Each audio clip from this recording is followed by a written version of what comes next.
A whole new world. A pause before the dust storm. After the meeting had broken up and Sarab and Duban and the others set us about dividing their army up into logical groups, Aladdin finally had a moment to himself. He wandered outside and perched atop a crumbling wall, looking out at the dim lights of Agrabah. Even the palace seemed gloomier than usual, as if a strange extra helping of night had fallen over the city he loved. He rubbed his hands into his eyes. His body wasn't tired exactly, and he was certainly eager to do something, but first he had to say goodbye to Jasmine. The weeks had passed strangely, and the only thing he could ever be sure of was how much he wanted to be with her. As if summoned by his thoughts, like a wish granted by a genie, Jasmine came up behind him. She thought she was being silent. To a thief, her footsteps were as loud as a horn flourish announcing her presence. She knocked on a piece of the wall. "Come in," Aladdin said with a wry smile. "I thought I'd find you here," she said, leaping up to sit near him and take in the view.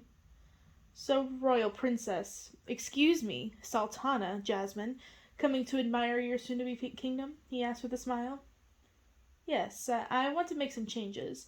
I think you could use a few more lights," she said, finger to her chin in contemplation. "Torches there, and there, and maybe a different shade of white this time. More eggshell or moon, less sand." "Definitely less sand," Aladdin agreed. He put his arm around her and drew her close. She leaned her head on his shoulder. They were like two cats, he thought, sitting on a fence together looking at the moon. Except that they were looking at the palace, and in that palace terrible things were happening. He could feel her heart betraying her calm, jokingly exterior. It beat as nervous as his. Or maybe that was his heart he was feeling. It was getting hard to tell.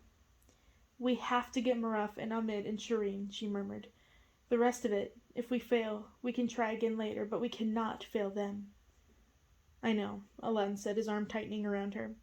"I keep seeing his face, and Shirin's and Ahmed's in the sand," Jasmine said. But what?" Aladdin set her up gently and turned her to face him. "You're going to think what I have to say is stupid and weird and selfish," she said, blushing. "Tell me," Aladdin urged quietly. Jasmine sighed. At least they're in there together. The children have Maruf trying to help them, and Maruf had us trying to rescue him. If it was me, I'd be in there by myself. Before I met you, before I joined Morgana and Duban and the Street Rats, I was completely alone. Before I ran away, my closest friend was a tiger." Aladdin laughed softly. "Before I met you, my closest friend was a monkey." He kissed her on the forehead. "We're quite a pair." Jasmine took his hands in hers. His were larger, but somehow they fit smaller inside her fingers, covered, warm, protected. She looked up at him with eyes large and shaky. "Aladdin," she whispered, "I love you." He started to open his mouth. A few weeks ago, something glib and silly would have popped out to make the moment seem less serious. "And I love you, Jasmine," he said instead. He turned his palms over and squeezed her hands. "Whatever happens next, whether we save the city or it falls into the pit of the earth and is lost forever, I would never, ever change a moment of our time together.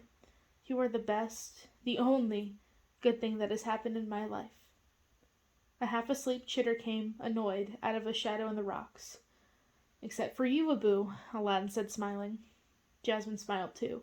She leaned over and kissed him. Her lips made him all warm all over, warmer than the hot desert night. He could no longer run his fingers through her thick, long hair. It was now always up in a tight braid she wore. But her neck and back were soft, and she stroked them with his fingertips while they embraced. When they pulled apart, Jasmine rested her head on his shoulder again.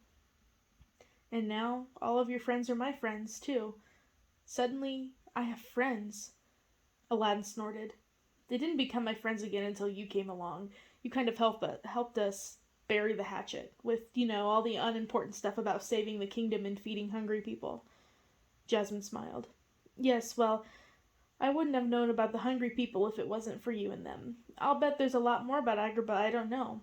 Once I'm Sultana, I'll rely on the street rats to help me ground it." "Really?" "Absolutely. I need to know the people of my city to rule it properly, and one of the best things to have come out of this was the support network that the street rats have grown into. Maybe I can somehow use that on a greater scale." Aladdin laughed. "That sounds like a great idea, and I'm sure Morgiana and Duban would like a piece of the future action in Agrabah, even if it's not illegal." Oh, I can't wait until all gets started, Jasmine said, standing up impatiently. I want to know how it all turns out. I want to win, when we rescue Maruf and get the lamp and the book and everything begins. Yes, Aladdin said cautiously. One of her words had jumped out at him. But we're burning that book, right? Jasmine stopped her pacing and stared at him. No, Aladdin, we talked about this. It's a valuable resource. We can use it to defeat Jafar. I do not need an evil book to defeat an evil sorcerer.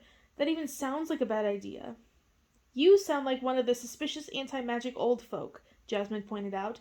Like everything that comes out of magic is bad. Can we talk about the genie for a moment? Aladdin asked hotly.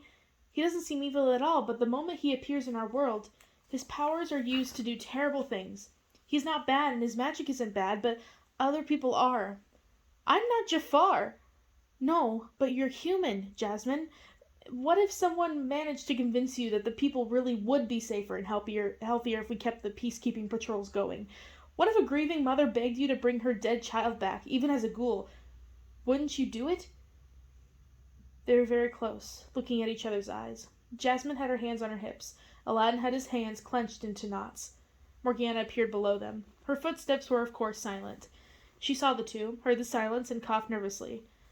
I hate to interrupt you two lovebirds, but it's time. We'll be right down, Jasmine said without taking her eyes off Aladdin. He didn't turn either. Okay, but hurry. By the stars, it looks like it's already past the third watch. Morgana tiptoed back to the way she came as quickly as she could. Aladdin shook his arms out and took a deep breath. You know what? We can talk about this after we've rescued Maruf, Ahmed, and Shireen, and the stolen lamp, and grabbed the book and defeated Jafar, and gotten back out alive. Excellent point, Jasmine said. She put her hands on either side of his face and kissed him. Let's not leave arguing. I'd rather not leave at all, he said, pulling her close one last time.